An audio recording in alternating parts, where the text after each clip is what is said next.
नमस्कार साथियों, आपका स्वागत है आपके अपनी यूट्यूब चैनल संस्कार चैनल पर। और आज हम सब बात करने वाले हरित गृह प्रभाव या इसको विश्वपातन को परिभाषित कीजिए। विश्वपातन में हरित गृह प्रभाव की भूमिका है, क्या भूमिका है, या हरित गृह प्रभाव क्या है, या विश्वपातन में हरित गृह प्रभाव की भूमिका क्या है। ऐसा क्वेश्चन आएगा तो आपका जवाब इस तरह होगा। विश्वपातन, विश्वतापन, यह जो विश्व तापन है यह बढ़ते हुए हरित गृह प्रभाव का परिणाम है, जिसके कारण पृथ्वी के तापक्रम में निरंतर वृद्धि हो रही है।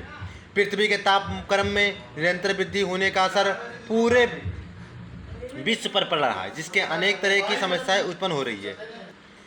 विश्व के कुछ देश में अत्यधिक आने वाली भविष्य में ऐसा होता है, अगर कुछ स्थानों पर ऐसा नहीं हो रहा है तो आने वाले भविष्य में ऐसा होना अस्वाभाविक है। इसका परिणाम यह होगा कि खाद्यान्न उपज संकट में आ जाएगी और भोजन की कमी हो सकती है। इससे समुद्र जल का स्तर सतह ऊंचा हो सकता है या उसकी ऊंचाई में वृद्धि हो सकती है और अनेक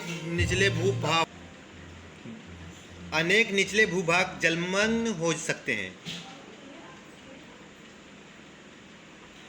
हो सकता है कि ध्रुवों पर बर्फ पिघलने लगे। ऐसा अनुमान किया जा रहा है कि 10-100 वर्षों यानी भविष्य में पृथ्वी का तापमान 3 डिग्री तक बढ़ सकता है और 10 से 15 सेंटीमीटर तक जल का सतह में वृद्धि से विश्व स्थिति अम्ल व्यस्त हो सकती है।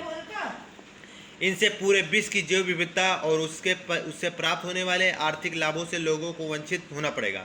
निचले परितंत्र समाप्त हो जाएंगे, नए परितंत्र पैदा होंगे और जीवों की शैली पर भी सने सने प्रभाव पड़ने लगेंगे, क्योंकि अनेक देशों की जो महत्वपूर्ण कच्छ वनस्पति नम भूमि क्षेत्र और प्रवाल वृत्तीय क्षेत्र हैं वो समाप्त हो जाएंगे। हरित गृह प्रभाव या ग्रीन हाउस प्रभाव। हरित गृह जागरूकता मानव का समाज के लिए एक परिचित शब्द है। हरित गृह से तात्पर्य है ऐसे गृह हैं जिसकी सतह व दीवारें कांच की, पारदर्शी, प्लास्टिक जैसे उष्मारोधी पदार्थों से बनी होती है। सरल शब्दों में ग्रीन हाउस का तात्पर्य उस भवन से है जिसमें शीशे की दीवारों और छत होती हैं। इस प्रकार के गृह का प्रयोग मुख्य रूप से उन्हें देशों या प्रदेशों में उष्णकटिबंधीय पौधों की सुरक्षित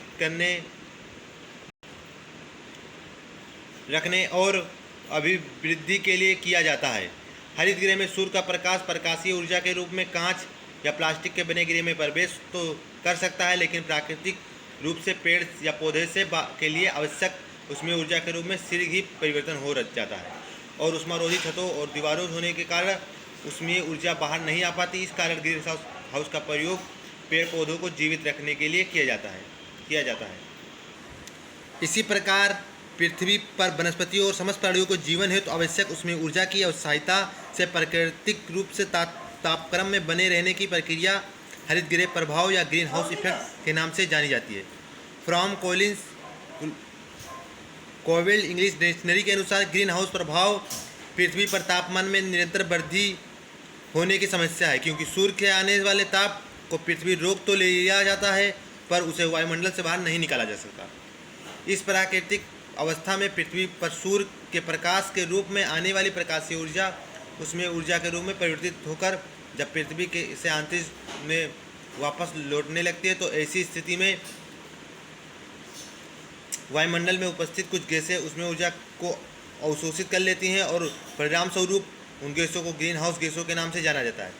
वस्तुतः ग्रीन हाउस का प्रभाव का कारण मुख्यतः 3 ग्रीन हाउस गैसें कार्बन डाइऑक्साइड, स्मोक जैसे मीथेन सहित जल वाष्प और बर्फ के कण होते हैं, जो वायुमंडल में अपनी एक परत का आवरण बना लेते हैं। ग्रीन हाउस गैसों में कार्बन डाइऑक्साइड का स्थान प्रमुख है और कार्बन डाइऑक्साइड के आवरण को प्रभाव के कारण ही पृथ्वी पर आवश्यक तापन की प्रक्रिया हरित गृह प्रभाव के नाम से जानी जाती है।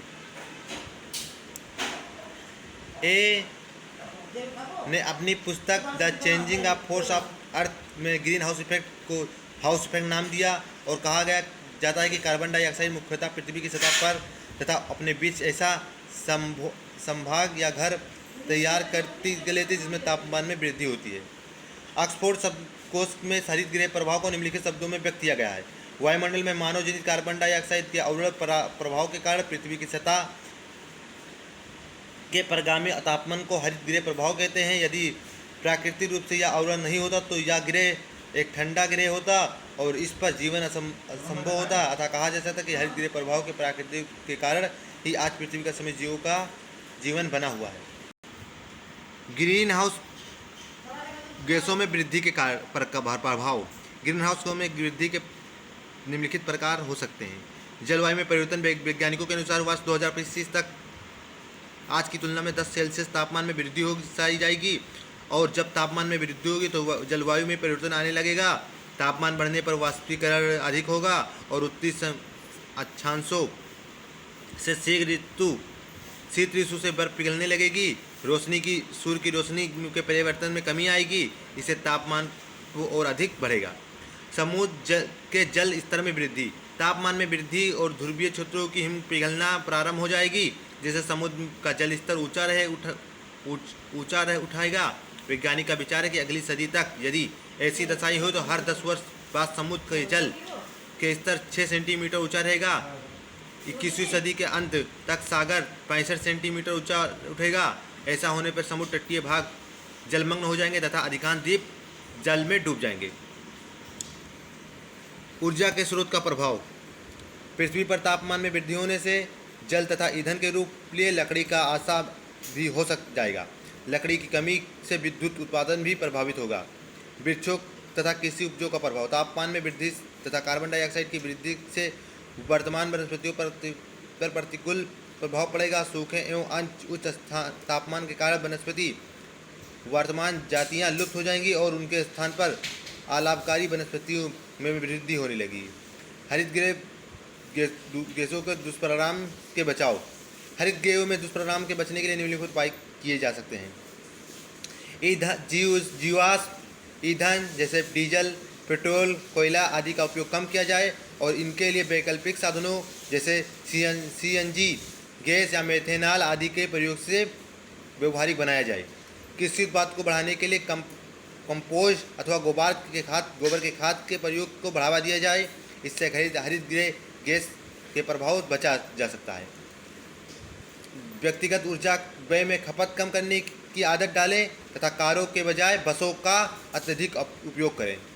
हरित गृह के दुष्परिणाम से बचने सबसे प्रभावी उपाय है वृक्षारोपण। अधिकाधिक वृक्षारोपण और वर्तमान में लगे वृक्षों की सुरक्षा की जाए। जब वृक्ष CO2 को अवशोषित कर हरित गृह प्रभाव की समस्या को कम करेंगे।